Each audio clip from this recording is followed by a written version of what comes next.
खबर बलिया जनपद के चितबड़ा गांव थाना क्षेत्र अंतर्गत आदर्श नगर पंचायत चितबड़ा गांव की है, जहां सुहेलदेव भारतीय पार्टी के महासचिव व भावी चेयरमैन पद के प्रत्याशी उमेश चंद्र सर्राफ ने जिलाधिकारी बलिया को पत्रक सौंपकर अवगत कराया कि अधिशासी अधिकारी चितबड़ा गांव अनिल कुमार द्वारा बिना किसी शासनादेश के नगर पंचायत में रजिस्टर्ड प्रॉपर्टी पर जबरन 2% शुल्क की अवैध वसूली कराई जा रही है, जो बिल्कुल अनुचित है। जबकि कहां की मकान या दुकान रजिस्ट्री करवाते समय रजिस्ट्रार कार्यालय में 2% स्टाम्प शुल्क जमा कर दिया जाता है, बावजूद यह अवैध वसूली कराई जा रही है। अंततः इस परिस्थिति में अवैध वसूली तत्काल बंद किया जाए, अन्यथा किसी स्थिति में एक बड़ी अभियान छेड़ने के विवश हो सकते हैं।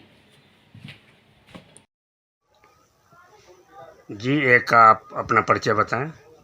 मैं उमेश चंद्र सर्राफ, उत्तर प्रदेश सरकार समाज एसोसिएशन वरिष्ठ जिला उपाध्यक्ष हूँ। सुहेलदेव भारतीय समाज पार्टी का प्रदेश महासचिव हूँ। जी, अभी आप किस मामले को लेकर के डीएम कार्यालय पहुंचे थे? क्या है पूरा मामला आपका? देखिए, मामला इतना दिनों से हमारे चितबड़ा गांव अधिशासी अधिकारी जो हैं, जो कुर्सी पर बैठे हुए हैं, वो तानाशाही राज अपना चला रहे हैं और विगत 8 महीना से जनता को दौड़ा रहे हैं। हमने जनता की शिकायत पर जो है एक उनको पत्रक दिया था, जो डाकघर बलिया द्वारा से, कि हमें ये जानकारी हुई कि 2% जो रजिस्ट्री टैक्स लगता है, 2% हम ऑलरेडी बलिया जब जमीन रजिस्ट्री होती है तहसील में, तो वहाँ 2% तो हम देते ही हैं। यहाँ केवल नाम दर्ज कराने के ऊपर 2% एक्स्ट्रा यहाँ शुरू से ये लोग जो है ज़बरदस्ती जो है जनता से वसूलते हैं लोग। क्योंकि ऐसा कहीं नहीं है। मैं यूँ साल से जियो मांगा, जियो जो है हमको नहीं दिए, और वहाँ 2-4 लोग को ऐसे बैठाए रहते हैं। हम तो मिलने के लिए यूँ महोदय से गए थे अपनी बात कहने के लिए। जी, तो बताइए, मकान दुकान की रजिस्ट्री पर वसीयत कराने के नाम पर क्या कहीं वसूली का जियो है या नहीं? हमने उनसे जियो मांगा, ऐसा कोई जियो नहीं है।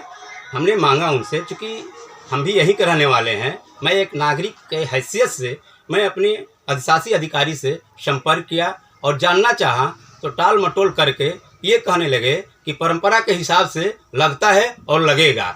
हमने यह भी कहा था कि क्या परंपरा के हिसाब से आप इस कुर्सी पर बैठे हुए हैं? उन्होंने कुछ जवाब नहीं दिया और हमको कोई जानकारी नहीं दिया। लास्ट में जो है हमको जनसूचना अधिकार अधिनियम 2005 के तहत उनके यहाँ हमने नोटिस भेजा। 8 महीना हो गया, 6/7/22 को 2022 को हमने उनके यहाँ नोटिस आवेदन पत्र दिया था। आज तक हमारे पास कोई सूचना नहीं मिली। हम परेशान हैं, जनता त्रस्त है, हम क्या करें? यदि आपको जवाब नहीं मिल रहा है तो आगे आप क्या करेंगे और किस प्रकार का अभियान छेड़ेंगे? मैं आज जो है जिला अधिकारी महोदय को पुनः एक पत्रक दे करके अवगत कराया हूँ कि हमारे नगर पंचायत में इस तरह से हमारा अधिशासी अधिकारी कर रहे हैं। और जिला अधिकारी जो है वो उनके ऊपर है कि उनके ऊपर कितना नकेल कसती है, क्या करती है। यदि जिलाधिकारी महोदया द्वारा कोई कठोर कार्रवाई नहीं होती है तो आगे आप क्या करेंगे और किस हद तक आगे जाएंगे? देखिए, सारे व्यापारी एक हो गए हैं, सारे व्यापार मंडल, सारे यहाँ के जनता त्रस्त हैं। सारे लोगों को एक साथ एक मंच पर इनके खिलाफ हम अनशन प्रदर्शन करने का आपको बताऊंगा कि मैं कैसे क्या करूंगा। सारा रिपोर्ट आपको बता दूंगा। धन्यवाद जी। एक आप अपना परिचय बता दें।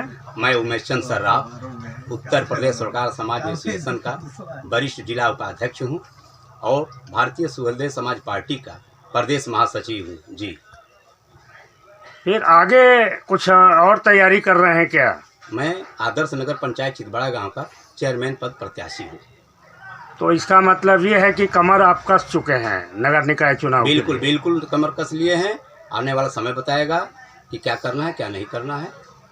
जी, अगर चुनाव जीत जाते हैं तो नगर पंचायत के लोगों के लिए क्या क्या आप करेंगे? लेकिन नगर पंचायत लोगों के लिए तमाम तरह के हमारे पास जो है बना हुआ है रूपरेखा, कैसे क्या क्या करना है और कैसे नहीं करना है, वो सब हम जनता जानती है। जनता को मालूम है कि क्या हम कैसे करेंगे, कैसे नहीं करेंगे। अहम सवाल यह उठता है कि इस तरीके की बात चुनावी जो अपना एजेंडा देते हैं या चुनावी घोषणा करते हैं, करते तो सभी हैं, लेकिन चुनाव जीत जाने के बाद अपनी सारी घोषणाओं को भूल जाते हैं और जनता के प्रति उदासीन हो जाते हैं। इस पर आप क्या कहेंगे? देखिए, सबसे बड़ी बात यह है कि जो लोग भुलक्कड़ हैं वो तो भूल ही जाएंगे, हाँ। और जनता जानती है कि कौन क्या करेगा क्या नहीं करेगा, और घोषणा हम बना करके बैठे हुए हैं। समय आने पर सब कुछ आपको बताऊंगा, जनता को बताऊंगा कि क्या करना है क्या नहीं करना है।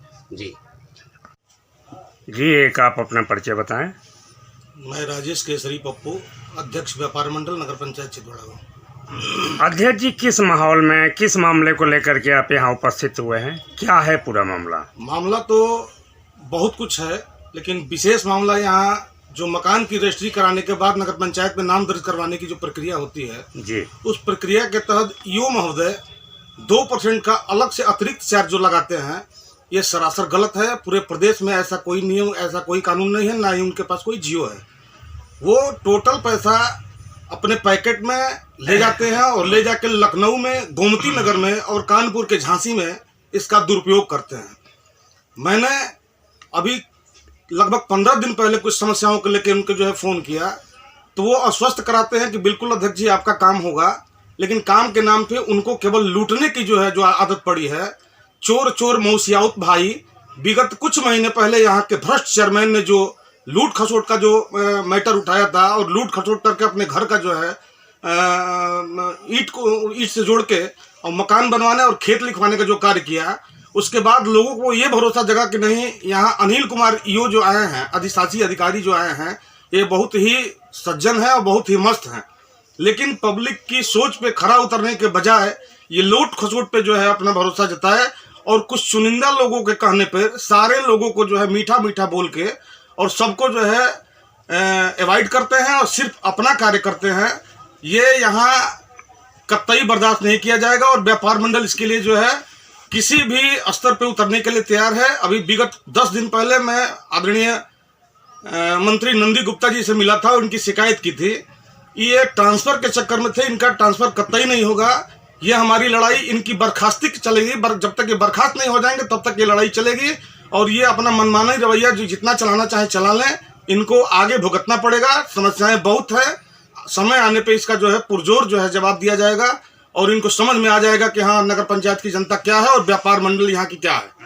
अध्यक्ष जी, अहम सवाल यह है जी कि वर्तमान में जो अधिशासी अधिकारी अनिल कुमार हैं, जी, इनको इतना बड़ा पावर और सह कहाँ से मिला कि इस तरह का लूट खसोट में लिप्त हैं और यहाँ की जनता कुछ कर नहीं पा रही है क्योंकि उनके सामने मजबूरी है? इस पर आप क्या कहना चाहेंगे? पूरे प्रदेश में बीजेपी की सरकार है, केंद्र में भी बीजेपी की सरकार है, आदरणीय मुख्यमंत्री योगी आदित्यनाथ जी की सरकार है।